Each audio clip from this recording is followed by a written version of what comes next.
Hello and welcome to the Gastric Health Show. My name is Dawn Boxall, registered dietitian, and this week's topic is detoxification.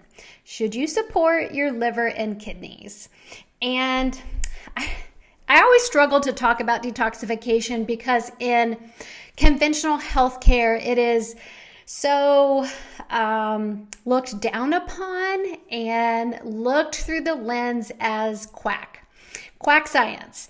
And although there are some truths to that, there are some very science evidence-based facts that supporting detoxification for some people is super impactful.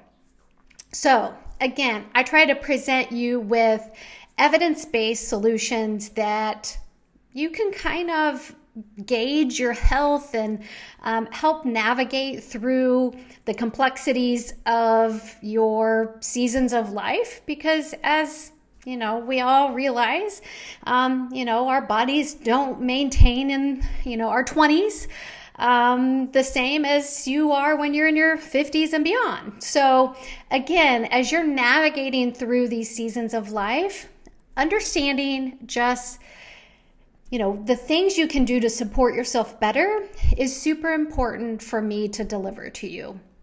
So I won't say that I love to do controversial topics, but I kind of like to present topics that are maybe looked at through the lens of conventional healthcare as not their standard, and allow you to see a different side so you can make decisions.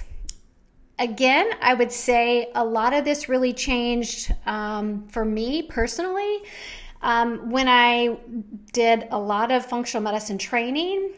But then it really became very clear to me when I started digging into the genetics. So when I started understanding the genetic connections and how it truly can influence someone's ability to properly detoxify, that really just sealed the deal that I think a lot of people in just conventional healthcare, they don't look through that lens. And that's what I want to show you is that, hey, not everyone, but some of you may have some genetic SNPs that are impairing your body's ability to properly detoxify, which is impacting your hormones, it's impacting your gut health, it's impacting many aspects of your life that could be the stair steps to your current health conditions, or maybe it's just part of the package that has occurred. So let's kind of dig into detoxification and kind of just giving you that foundation of should you support your kidneys and liver. That is what we want to understand. So we kind of know that detoxification, or the word detoxification, is really just a buzzword, fad type of utilization that gets thrown around, really in some instances, like in a negative light, and then you flip the coin and it's life-changing. So what do you believe, right? What are you supposed to do with this information? And should you act? Should you do anything like they're recommending? So again, I'm taking you through this journey through the lens of nutrition, health, and genetics. That's the lens we're looking through. But I want you to know there is a scientific basis for supporting your body's natural detoxification process. So, what is detoxification? So, detoxification, or we'll say detox for short, is a physiological process that helps your body get rid of the toxins and the harmful substances so that you can maintain a healthy balance. So, your body naturally produces these toxic substances called endogenous. These are endogenous substances that your body will produce as a byproduct of the breakdown of various different properties, and not just physical toxins that you're exposed to, not that breakdown. This is literally your body chemical reactions, the biological processes, naturally produces toxins. So it's a normal thing that occurs. And then, of course, you have the external substances, the exogenous, the ones that we breathe, we ingest, we absorb from all of our surroundings. So that's from our food, the air, pollutants, chemicals. All of this contributes to those exogenous toxins that our body has to deal with. So now there are several organs that are involved in detoxification, but really the liver and the kidneys are the most important. And especially the liver is the most important organ for detoxification in the body. So the liver and the kidneys, natural detoxification pathways, processing and transforming toxic substances into less harmful forms makes them easier for your body to eliminate. So it's a complex system, but it's a necessary thing that has to occur so that your body can function appropriately. So, number one, liver detoxification. So, liver detoxification, but also known as a hepatic detoxification, occurs when the liver neutralizes and eliminates like drugs, toxins, metabolic byproducts from the body. This process occurs in phase 1, 2, and 3. So there are these 3 phases that each phase plays a specific role in transforming and eliminating all of these substances, making them less harmful. So again, your body naturally knows to do this. So phase 1 is the bioactivation phase. In phase 1 detoxification, the liver uses enzymes primarily from the cytochrome P450 family and to initiate this breakdown of toxic compounds. And these enzymes modify the chemical structure of the substances, making them more water soluble in preparation for going into phase 2 detoxification. So again, it's one of those things that these enzymes, and I've talked about the cytochrome P450 family genetic SNPs before, but again, these are involved in that phase 1, making those compounds more water soluble so that your liver can take those substances so that we can eventually get it out of your system. And then in phase 1, the bioactivation phase can sometimes result in the creation of intermediate metabolites that are more reactive and potentially more toxic than the original compounds. So again, this process or this phase of detoxification is when your body's taking all of these endogenous and exogenous toxic compounds, and some, because of this, these enzymes are making them more toxic in some instances. So you have, when you have genetic SNPs that alter your ability to break these down, or more importantly, if you have genetic SNPs that impact the timing and the ability to move into phase 2 detoxification quickly, truly can influence someone's ability to detoxify or support that detoxification appropriately, because you want the breakdown in phase 1 to go slow, but you want the phase 2 to go quickly. Because again, think about it this way. If you have even more toxic compounds that are hanging out, waiting to move through to the next step, if you have some genetic SNPs, one that could be deleted. So this means that genetically you are missing this gene. So there are some genes that if you're missing this genetic SNP, then you won't have the ability to quickly kind of capture these toxins to move them through phase 2. So it gets things hung up, and then that's when negative things can occur. So here phase 1 creates these toxic, or sometimes more toxic than the original compounds, and then phase 2 promptly neutralizes these compounds so that you don't have any bad reactions. But again, like I'm saying, when you have genetic SNPs that are maybe deleted or are slow to respond, that's when it can truly influence the way your body functions.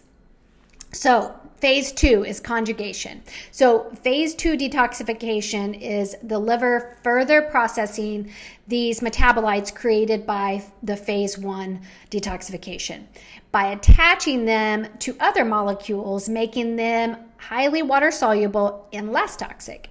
And this process is known as conjugation. And there are several types of phase 2 reactions, and each involving specific enzymes and molecules to facilitate the conjugation.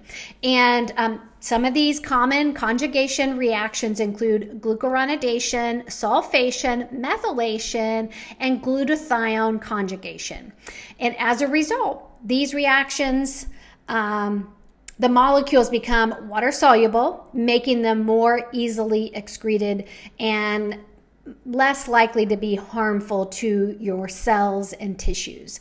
So phase 2 is when things can get a little messy, when maybe you have some genetic SNPs that impact your methylation. And we've talked about methylation a lot. It's very common.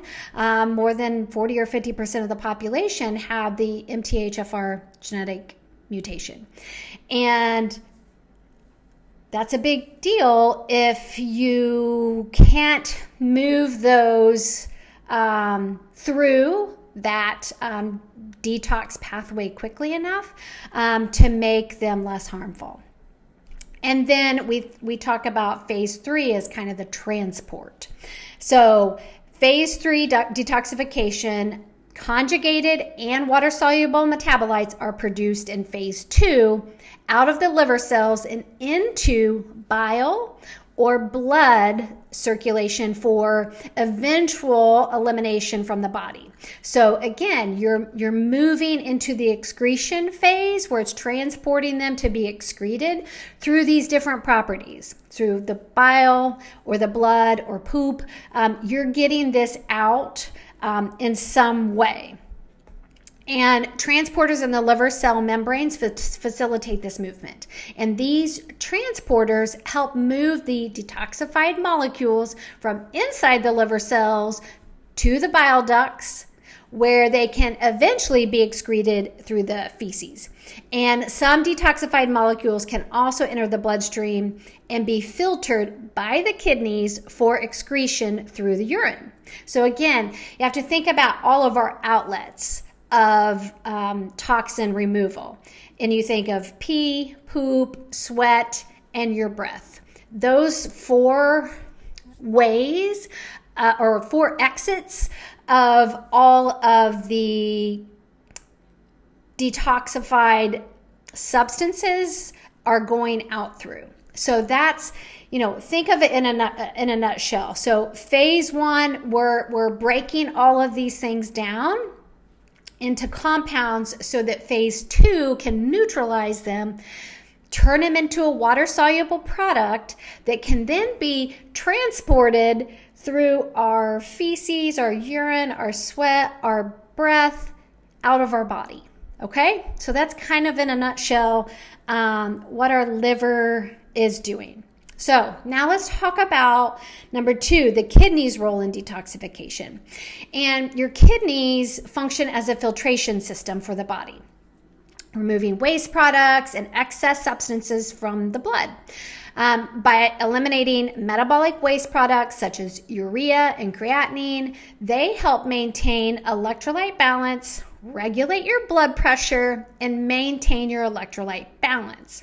So, I spent a few years as more specifically 2.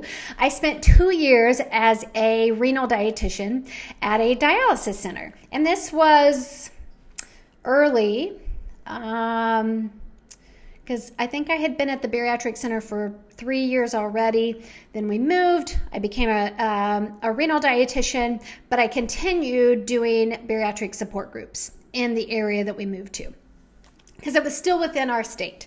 So our program director wanted me to help because we had a support group up in the area that I moved to. So I continued that. And I will say the things I learned in being a dialysis dietitian at a dialysis center really helped me with the blood work and the labs. You really dive into lab data, and you spend most of the month reporting on people's blood work. And I think that really got me into really understanding more of lab data and vitamins and minerals. That's really where a lot of that started for me. But I want you to think about, you fast forward to now and, thinking about electrolyte balances and, maintaining those properties so that you have healthy functioning kidneys. We're going to talk about genetics and detoxification. So there are genetic factors that can affect how a person's body will actually detoxify. And as a result of certain, genetic variations known as a single nucleotide polymorphism, or a SNP, SNPs, linked to detoxification pathways, an individual's detoxification capacity may vary depending on their specific genotype. So again, and I've talked about this when it comes to genes before, it has to have impact. So just because you have this genetic SNP that doesn't tell me enough information. Does it have impact? Because some genes have a beneficial role. So I can have somebody that, yes, they might have this genetic SNP, but guess what? It benefits them, or there's no impact. It has no relevance in their genetic makeup.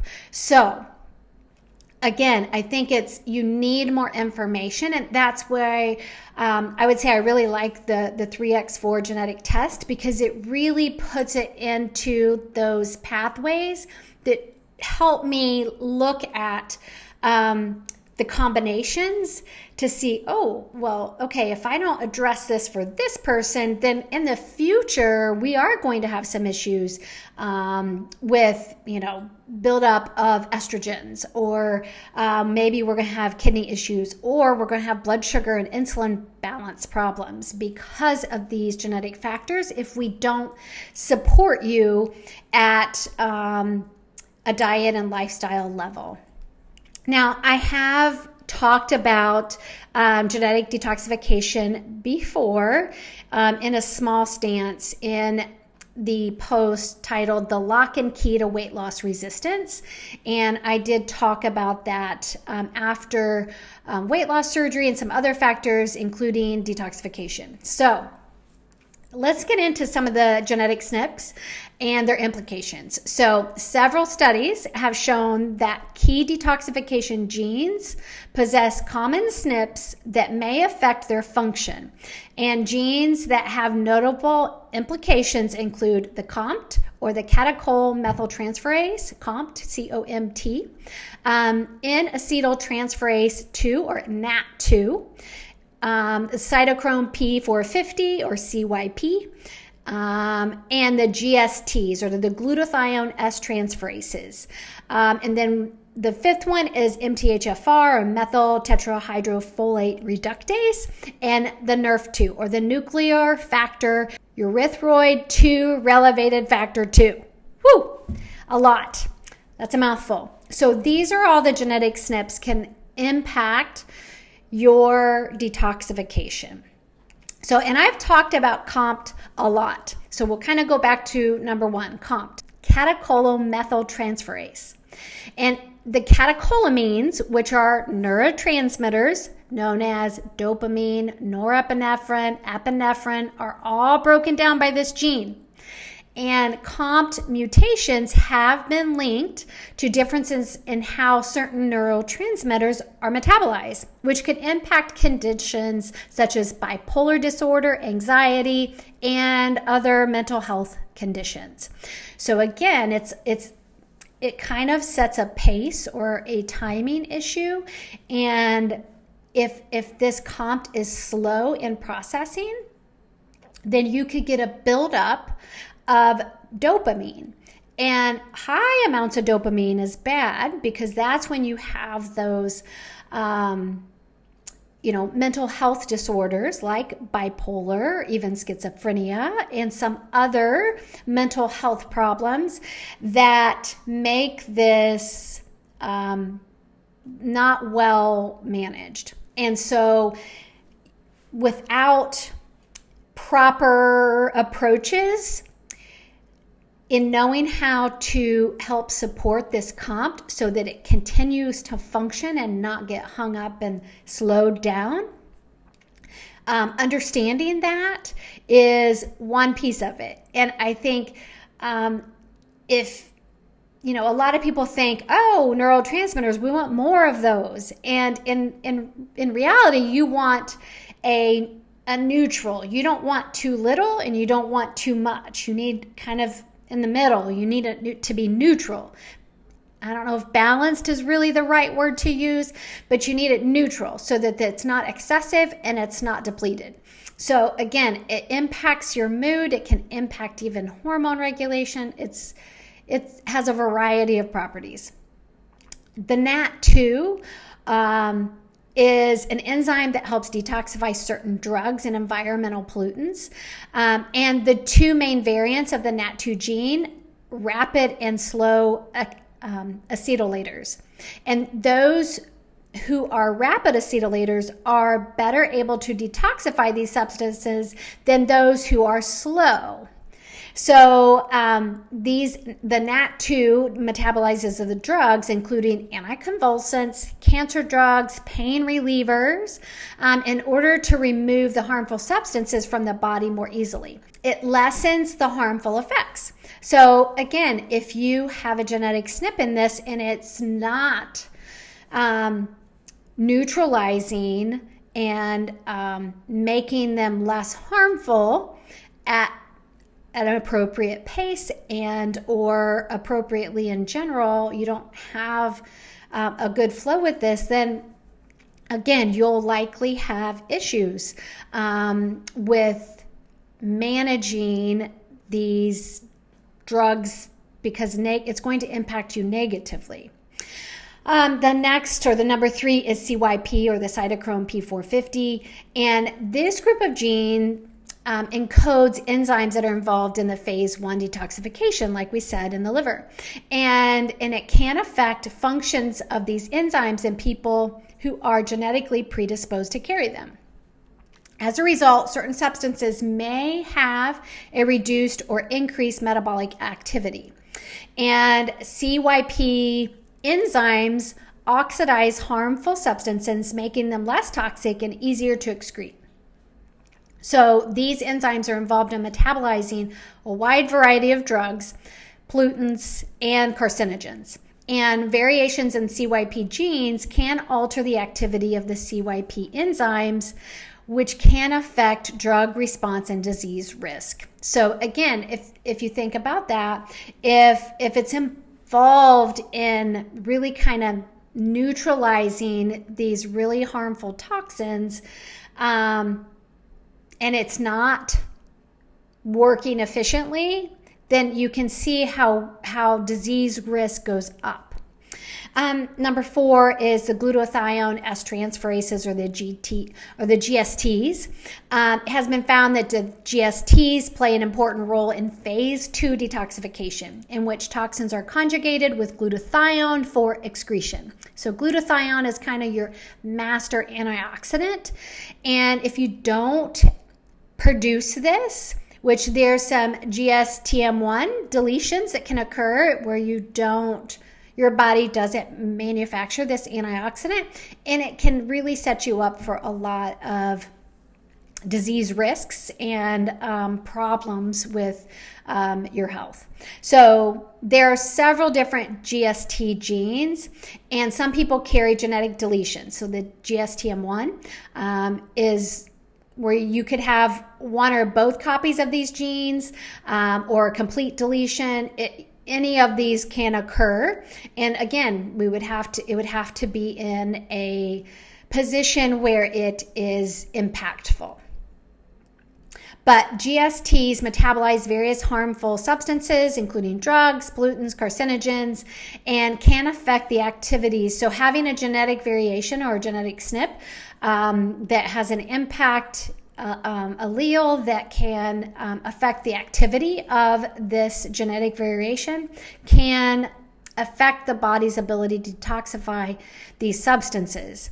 And again, it definitely increases the person's susceptibility to cancers and just the damage from environmental toxins, because they don't have that glutathione or that antioxidant that can really help protect them. Number 5 is MTHFR, or the methyl tetrahydrofolate reductase. And research indicates that this gene contributes to the metabolism of folate and the regulation of homocysteine levels. And in addition to the effects of the body's ability to eliminate toxins, MTHFR mutations may also affect your overall health.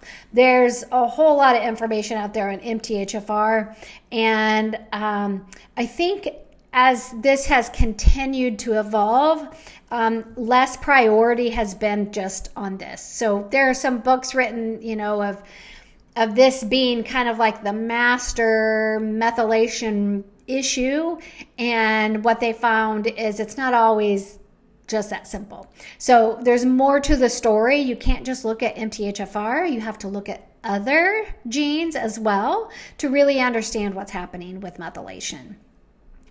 The next is the NRF2, and this transcription factor regulates the expression of detoxification genes. And SNPs in this NRF2 gene can affect the activity of NRF2, which can in turn affect the body's ability to detoxify. It has reported that SNPs in the NRF2 gene can affect the activity, and several studies suggest that diet plays a significant role in detoxification. According to the authors of a study, certain foods, including cruciferous vegetables, berries, garlic, and turmeric, may enhance detoxification by activating NRF2 and other detoxification genes. And I think I'm going to include here too sulforaphane. That is sulforaphane itself is a NRF2 upregulator. So it will really start supporting your body with activating this NRF2. And NRF2 goes big and wide. It does a lot, even outside of just detoxification, and it can just really support a healthy body. So think of your cruciferous vegetables, and sulforaphane is the sprouts of broccoli. Sounds crazy, right? I mean, how can broccoli sprouts, like the beginning growth of broccoli, have so much impact? But sulforaphane really does upregulate this NRF2 gene and can really support inflammation, glucose and insulin regulation. Oh my gosh, so many factors. Actually, now I think I have this saved on my desktop because I use it with patients so often. But sulforaphane, I don't have it here. But regardless, I want you to know that this is definitely something that sulforaphane, so broccoli sprouts, not broccoli in general, you're not going to get the same compound from eating just broccoli that you would from the broccoli sprouts. So again, I think it's really focusing to the right types of foods, but understanding the ones that really can support you the best. And that's where, when it comes to sulforaphane, that really can upregulate all of these. It can upregulate methylation and even the CYP, the cytochrome P450 family. It can really help support that. So, and even the COMT, it can help speed that up. So to me, it's a great, sulforaphane is just pretty impactful when I have someone's genetics and I can utilize this to really help support them at the detoxification level. So, supporting detoxification with nutrition. What does this look like? So studies have shown that individuals with genetic variation that affect detoxification pathways need to support their body's natural detoxification processes. So diets rich in whole, real foods may be beneficial. And plant-based foods contain a range of phytonutrients that may stimulate the production of detoxification enzymes and act as antioxidants to neutralize the potentially harmful effects of the free radicals. So again, yes, this is a ploy to encourage you to follow the majority of your time consuming whole real foods. I'm also real when it comes to food. There is a time and a place. I don't believe that we're all going to completely avoid. I'm sure there's some. I will not be one of them. But if the majority of the time you're eating whole real foods and you know what's in the food you're eating, you're probably going to be just fine. You may find that in understanding your genetics, you might need something a little bit more often in a certain nutrient profile or a certain food property to help support maybe, detoxification or some of these other processes better, because it's how your body is functioning. So you might find that, hey, I might need a high dose of this regularly. So again, thinking of keeping it simple, but keeping it real. So I think that keeps you grounded as a person, where you aren't so obsessive and restrictive with your diet, but yet you're not so far out there that you have no boundaries, that anything goes and it doesn't matter the impact on my health.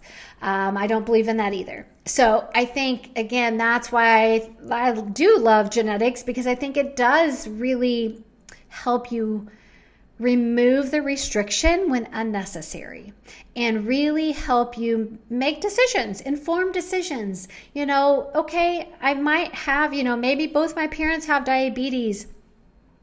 The risks are high for me. Maybe, I need to look at some of my genes to see how I can support better glucose and insulin regulation so that I can prevent the onset of prediabetes and diabetes. And I can say that I can speak to that personally. And my mom actually had a stroke from uncontrolled diabetes that kicked dementia in. So although we can't pick our lineage, we can do something about our genetic makeup. So that's what I want you to understand, that, your genes only load the gun. And then really methylation kind of pulls off the safety. So your genes, whatever you were given, load the gun. Methylation kind of releases the safety, and then your diet and lifestyle choices pull the trigger.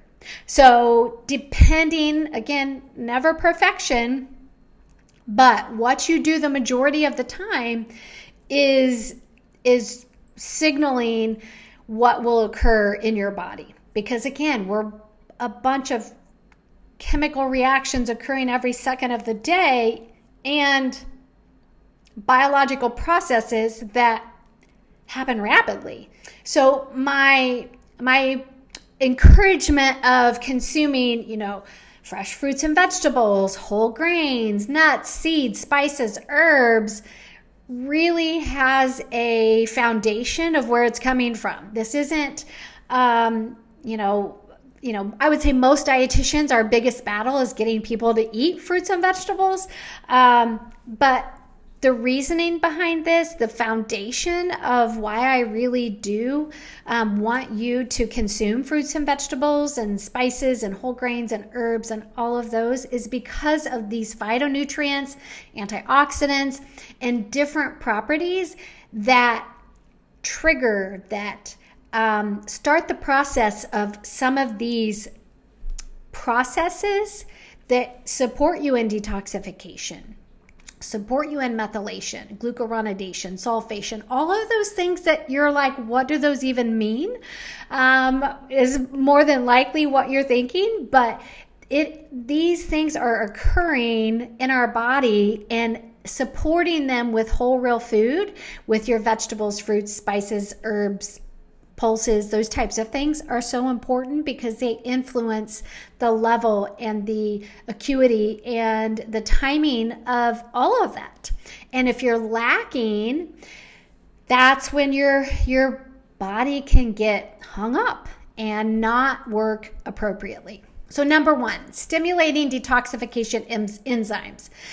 Some phytonutrients found in whole real food, so that is what you lose when you buy packaged, processed, prepared foods. You lose these phytonutrients.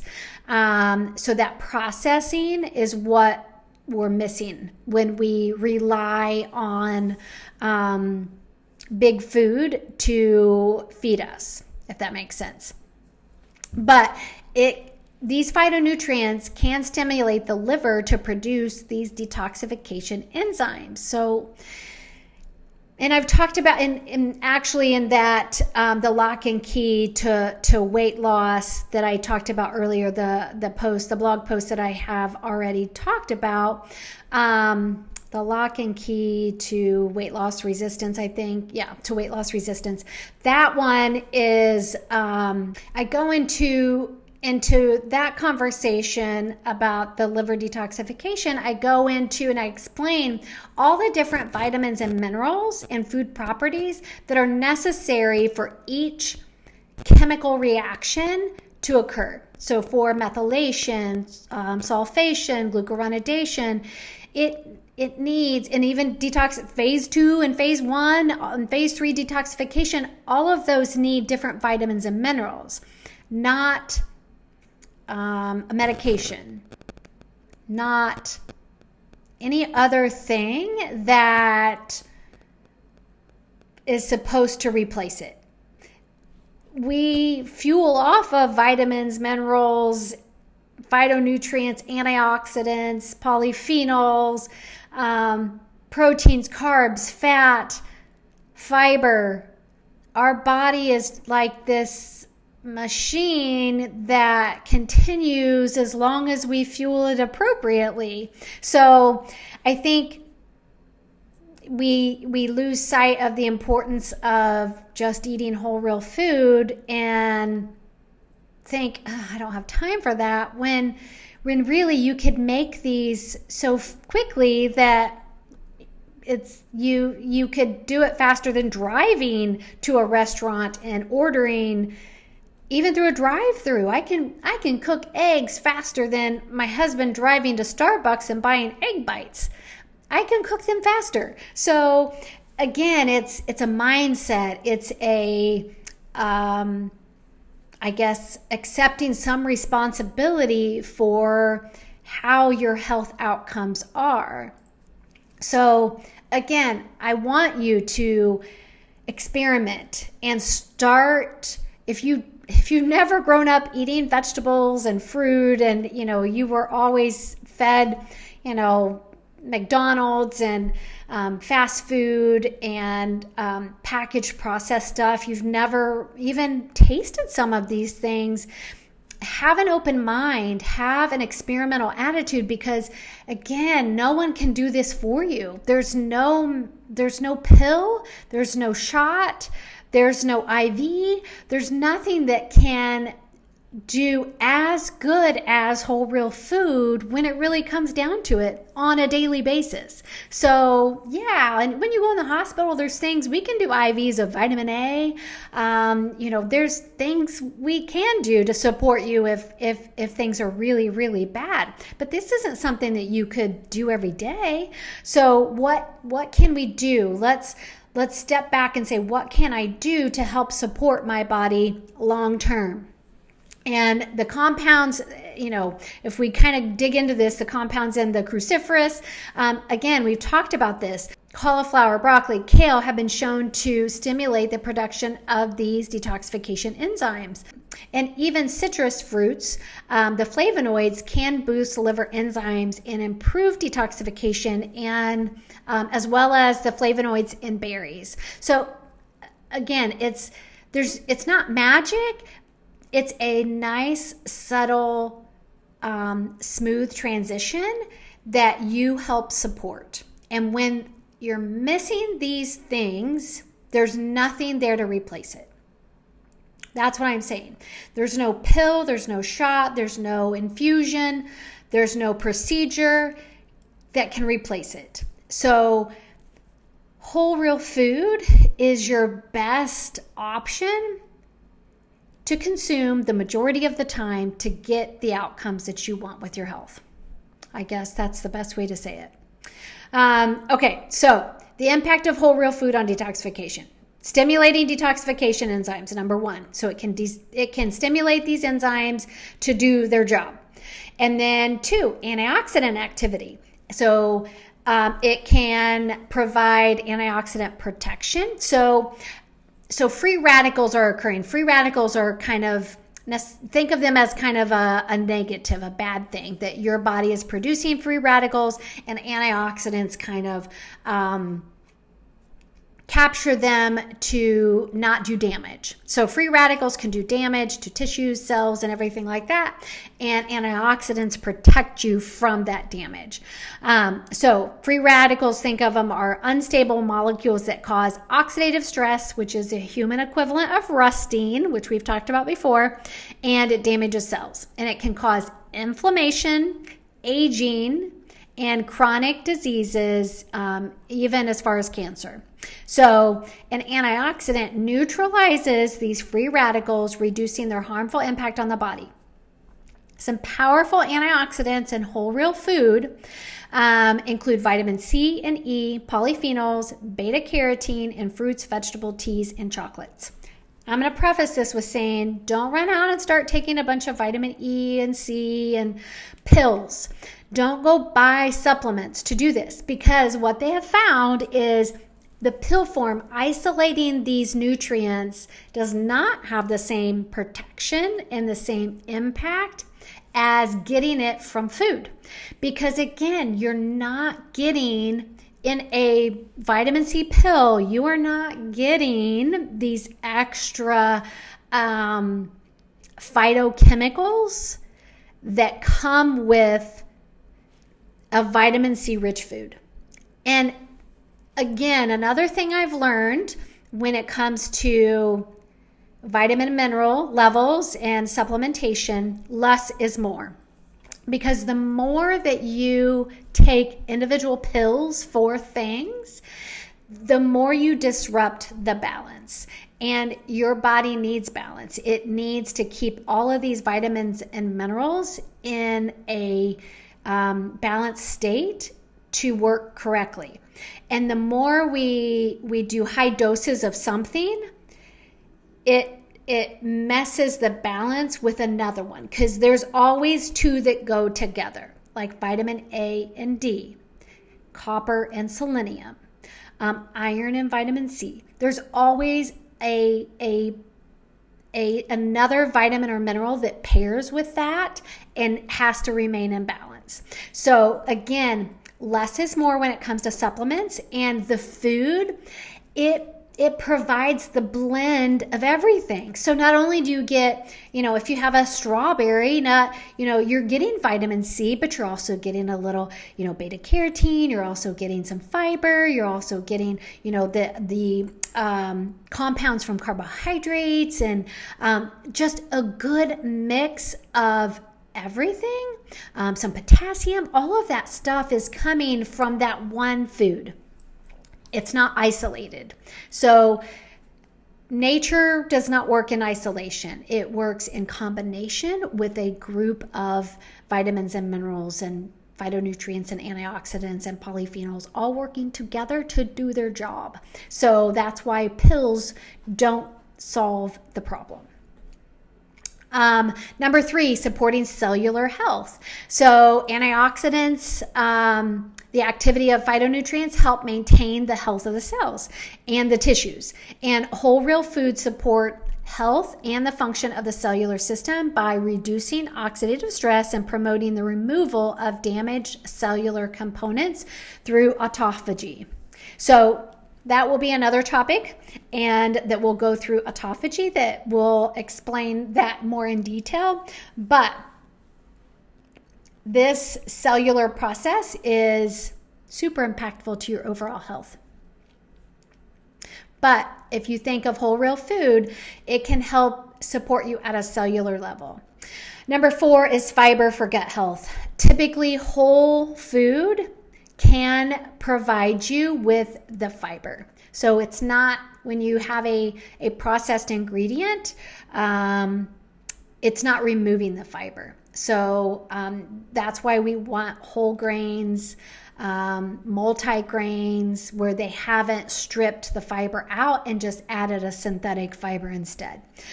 Your body needs those natural fibers, and it's really crucial for your gut health and detoxification, regular bowel movements, and it just really helps eliminate the waste and toxins through consuming adequate fiber. So it's just a great natural way to help all of the processes work appropriately. So the importance of supporting your liver and kidneys. So the liver and kidneys are essential for good health. Supporting these organs can enhance your detoxification capacity. A study from 2000, the effects of a short program of detoxification in disease-free individuals, suggested the following strategies for detoxification and supporting liver and kidney health.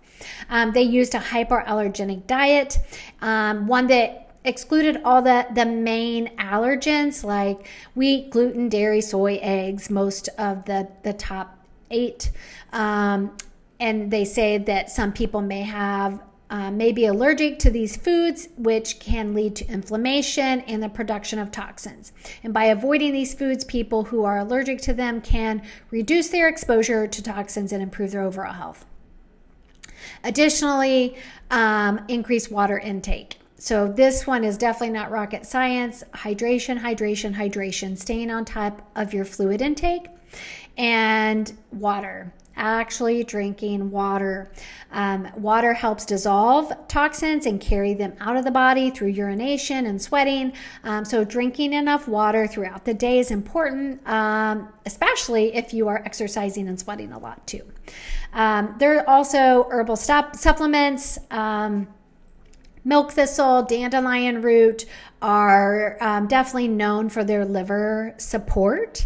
I'm also going to throw in here sulforaphane because it's a great product that truly does help support at that detoxification phase. Exercise. So think of all of the outlets of detoxification: peeing, pooping, sweating, breathing. Anything that stimulates those is supporting detoxification. So the more you exercise, you improve your circulation and your lymph flow, and it can help remove the toxins, get your heart pumping, makes you sweat. All of those things help with the detoxification process. Saunas, infrared saunas are another great way. Again, it's helping you sweat and move toxins from your body through your skin. All of that is a great option. So let's wrap this up. So detoxification is the process by which the body eliminates harmful substances. Despite mixed perceptions about the term detox, it's important to understand its science. And genes can affect an individual's ability to process toxins efficiently, and the liver and the kidneys play a crucial role in detoxification. Eating whole real foods rich in phytonutrients can support these detoxification processes, and individuals should understand the interplay between genetics and nutrition to support the body's natural detoxification mechanisms. So I know this topic is, I would say, controversial to some degree because of detoxification being looked at in the conventional healthcare setting as very non-science based. But I want you to know there truly is evidence in supporting detoxification pathways in certain individuals, not all of you. So you all don't need a detox protein powder. You all don't need to go through some cleanse. I don't support those. But if I'm going to help support someone in detoxification, it's going to be all about vegetables and plants and getting adequate protein and supporting that protein, getting adequate hydration and electrolytes, sweating, building their muscle. All of that stuff matters. So it's not just about taking a pill. You may need, like for me, I chose to take sulforaphane as a supplement as opposed to eating broccoli sprouts every day. I would need almost a cup, it's like 3/4 of a cup of broccoli sprouts every day to help support my GSTM1 deletion that I have that impacts my phase 2 detoxification and the whole glutathione antioxidants. So I was inconsistent, and I found that taking a supplement worked way better for me. Not everyone has to choose that. If you do, there's nothing wrong with it. But again, it's one of those things that you just have to evaluate what your normal routines and behaviors are. And I don't like eating the same breakfast every day. I don't like having the same thing every day. So for me, it wasn't working because I wasn't able to get that full 3/4 of a cup in consistently enough that I felt like it was effective. So again, I think considering genetics, getting a testing done, although you may feel like it's an investment, it's your roadmap for the rest of your life. To me, it's a one-time investment that keeps giving for the rest of your life. Anytime you go through a season of change in your health, you just get that thing right back out, that whole roadmap, and we start going down the path of what are your symptoms, what are you experiencing, and it helps me determine what's been turned on, what has occurred. Did menopause shift something on? Did a stressful event turn something on? And now we need to help support you in a different way.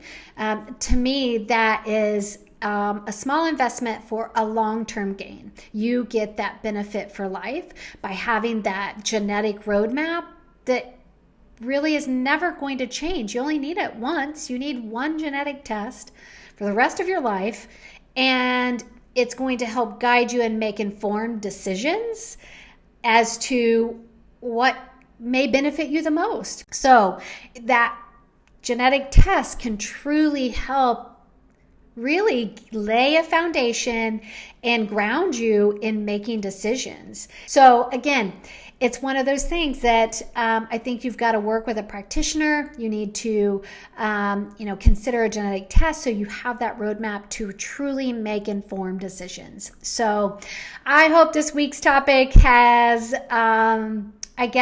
lightened the load on the word detox or detoxification and not put it in such a negative light per se, but truly just allow you to look at it neutrally and say, okay, this truly could be a thing for some person, and that's okay. They might need that support at a detoxification level, and there's nothing wrong with it. So you guys have a great week, and we will see you next time. Bye-bye.